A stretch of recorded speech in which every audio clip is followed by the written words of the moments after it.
સુરતના ભેસ્તાન વિસ્તારનો બનાવ. ઉનપાટિયા પાસે અજાણ્યા ઇસમોએ કર્યો હુમલો. ઘરમાં ઘૂસીને મોબાઈલ અને રોકડની લૂંટ કરી ફરાર. બે લોકો પર ચપ્પુ વડે હુમલો કર્યો હતો. પોલીસે તપાસ શરૂ કરી. લૂંટ વિથ હુમલાની ઘટના બનતા સ્થાનિક પોલીસ સામે સવાલો ઉઠ્યા. ઈજાગ્રસ્તને સારવાર અર્થે હોસ્પિટલ ખસેડાયા. आपका नाम और क्या पूरी घटना हुई?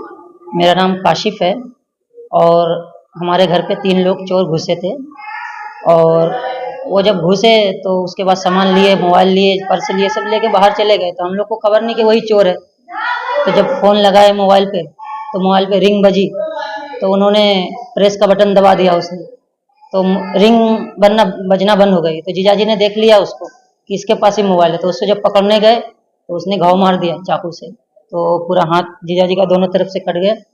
फिर मैं जब गया तो घाव लगा मेरे को भी, तो मेरे को भी 2 घाव लगे, पूरा सर फाड़ दिया मेरा भी, ये यहाँ से यहाँ तक पूरा कट मार दिया।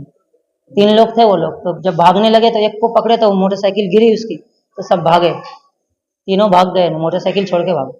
क्या भी मांग? हमारी मांग यही है कि बस ऐसा कब तक चलता रहेगा गुंडागर्दी? किसी के घर में कोई भी घुस जा रहा, ऐसा थोड़ी चलता है। तो हमारी तो पुलिस से निवेदन यही है कि उस पर कड़ी से कड़ी कार्रवाई की जाए।